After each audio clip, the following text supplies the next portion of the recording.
प्रत्याशी मसीह हुजमा इसरार साहब हमारे सामने मौजूद हैं। इनकी गांव में क्या प्राथमिकताएं हैं, प्रधान हो जाने के बाद इनकी क्या योजनाएं हैं, इस संबंध में इनसे बात करते हैं। मसीह हुजमा इसरार साहब।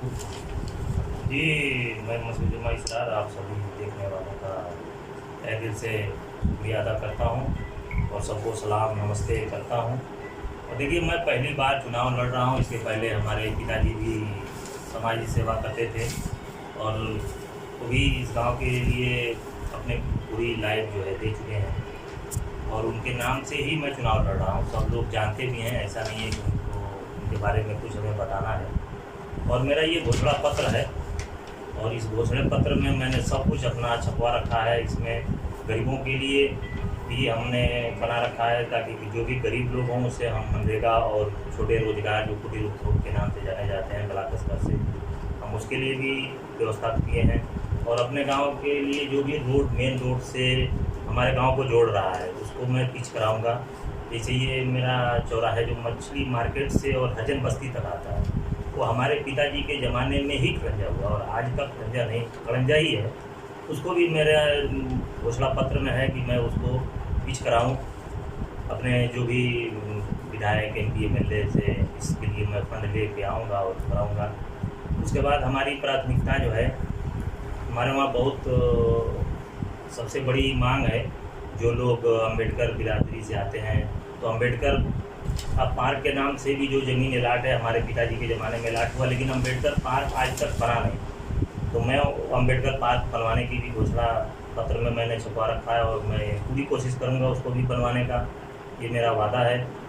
और दूसरा जो है, पानी का जो शुद्ध पानी जो है लोगों को मिले, इसके लिए भी हमने अपने घोषणा पत्र में इसको छपवा रखा है कि जो भी व्यवस्था होगी घोषणा पत्र में हमारे लिखा हुआ है ताकि सबको शुद्ध RO का पानी मिले। और इसकी व्यवस्था है कि मैं गांव में एक एम्बुलेंस की व्यवस्था रखूं ताकि निःशुल्क जो लोग हों हमारे गांव के लिए, पर्सनल हमारे गांव के लिए है। हमारा गांव यानी हरैया औरही और चौराहे का है, ये सरकारी नहीं है, हमारे तरफ से निःशुल्क रहेगा। लोगों को कहीं भी जिस हॉस्पिटल में जाना चाहें हमारे तरफ से निःशुल्क रहेगा। उसके बाद गांव में शौचालय की व्यवस्था है, बच्चों को खेलकूद की व्यवस्था है, गांव में स्ट्रीट लाइट लगवाने की व्यवस्था है। जो जर्जर तार हो चुके हैं गांव में, आपको एक चीज़ और मैं बता दूं, जो बिजली की व्यवस्था हुई तो हमारे पिताजी की ही देन है कि इस गांव में बिजली की व्यवस्था हुई। सबसे पहले उन्होंने ही इस गांव में बिजली लाया और सबके घर घर तक बिजली पहुंचाने का काम किया है। बिजली विभाग में जो भी हमारे गांव का तार अब जर्जर हो चुका है, उस तार को बदलवाने का व्यवस्था मैं करूँगा।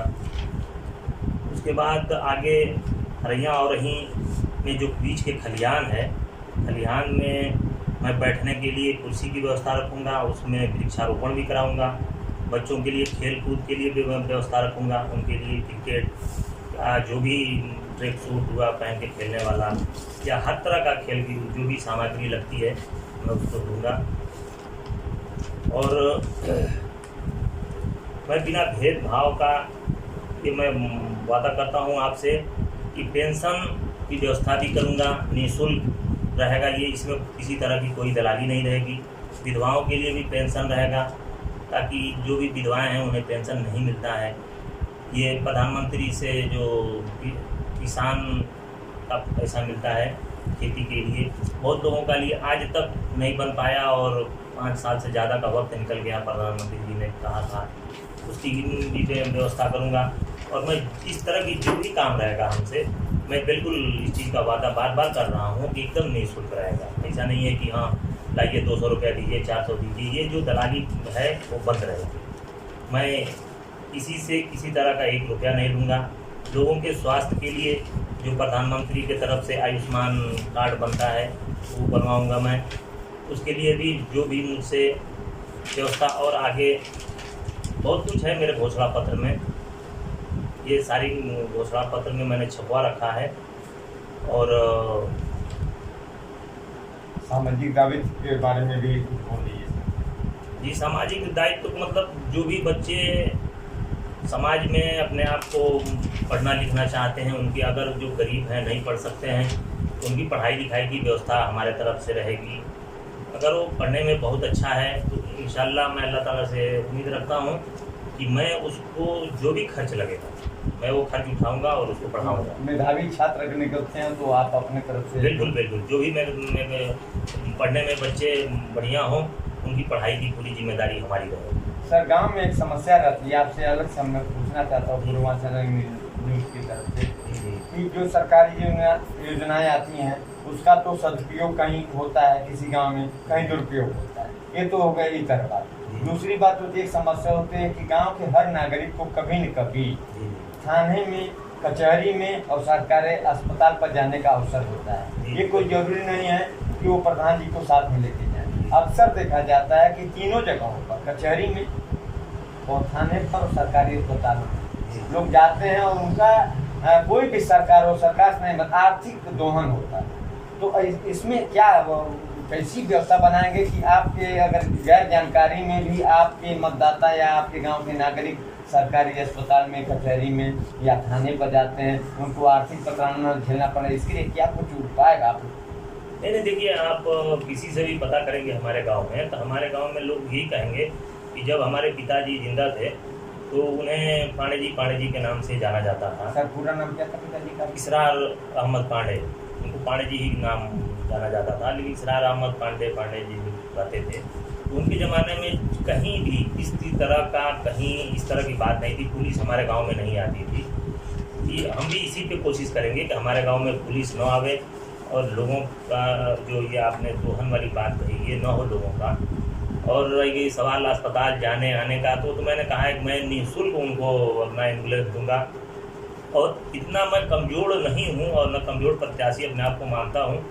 अगर ऊपर वाले ने मुझे कामयाब कर दिया तो मैं ये विश्वास दिलाता हूँ आपको कि मेरे गांव से कोई भी व्यक्ति जाएगा, चाहे वो थाने पे जाए, ब्लॉक पे जाए या किसी अस्पताल में जाए, उसे कहीं किसी तरह की कोई दलाली या ऐसी नेटवर्किंग बना के रखेंगे कि अगर आपके गैर जानकारी में भी जाते हैं और आपके गांव के हैं तो आर्थिक दोहन और या प्रताड़ना की स्थिति नहीं, बिल्कुल किसी तरह की प्रताड़ना नहीं होगी। और हमारा गांव इतना सबल है और इतना नामी गांव है कि इस गांव से ऐसा नहीं मुझे उम्मीद है कि कोई भी ब्लॉक लेवल हो या जिला लेवल हो वो हरैया को न जाता हो। हरैया को जानेगा तो जरूर ये सोचेगा कि मैं इस गांव का आदमी है और मैं इससे 1 रुपया नहीं ले सकता हूँ, क्योंकि अगर लिया तो फिर उसकी खैर नहीं है। ये मैं किसी की भी सरकार हो, चाहे भाजपा की सरकार हो या किसी की भी सरकार हो, किसी भी सरकार में अगर वो मेरे गांव वालों से पैसा लेता है और या मेरे गांव वालों से बदतमीजी करता है तो उसके लिए ये ठीक नहीं। उसके लड़ाई लड़ेंगे, ऊपर अधिकारियों से भी लड़ेंगे। बिल्कुल, ऊपर जरूरत पड़ेगी तो आप कोर्ट में भी जाएंगे। बिल्कुल, कोर्ट में भी जाएंगे और अपने गांव वालों के साथ मैं खड़ा हूं और उनके लिए लड़ने के लिए मुझे किसी भी हद तक जाना पड़े तो मैं जाने।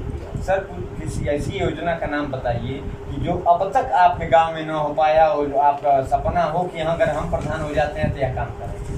नहीं, देखिए, मेरे गांव में सबसे बड़ा जो समस्या है वो ये है कि इस गांव में कई ऐसे चक्रोड हैं, कई ऐसी नालियां हैं जो नहीं बन पाई हैं। तो मैं उन चक्रोड, नालियां जो भी इस तरह के हैं उनको निकालूंगा और कढ़ा कराना या नाली बनाना ये मेरी प्राथमिकता रहेगी, ताकि मेरा गांव स्वच्छ रहे और हमारे गांव के लोग स्वच्छ रहें और आगे तरक्की करें। मैं चाहूँगा सबके लिए, मैं यही चाहूँगा। मुझे ये नहीं है कि मैं अब प्रधान हो गया तो इसके बाद कोई प्रधान ना हो, कोई भी हो, नया जनरेशन हो, आगे बढ़े, मैं उसके साथ खड़ा हूँ। और मैं अपने गांव वालों के, मेरे साथ जो भी खड़ा है, आज नौजवान खड़ा है, मैं नौजवानों को आगे आने के लिए एकदम प्रेरित करता हूँ कि भाई तुम आगे बढ़ो, हम तुम्हारे साथ हैं और मेरे से जो कुछ भी हो सकता है मैं तैयार हूँ अपने गांव वालों के लिए। मेरा गांव हरैया और मेरा चौराहा मेरे ही गांव में आता है। मैं हर तरह से अपने गांव वालों को बहुत बहुत धन्यवाद। हम ग्राम सभा हरैया और रही से ब्लॉक देसाई देवरिया, जनपद देवरिया, मंडल गोरखपुर से प्रत्याशी मजी हुजमा इसरार साहब से बात कर रहे थे और हम पूर्वांचल अग्नि से आनंद शुक्ला। आप सुने हरैया और रही में ब्लॉक देसाई देवरिया से इनकी विचारधारा सुने और बाकी आप बने रहिए पूर्वांचल अग्नि न्यूज़ के साथ। आनंद शुक्ला।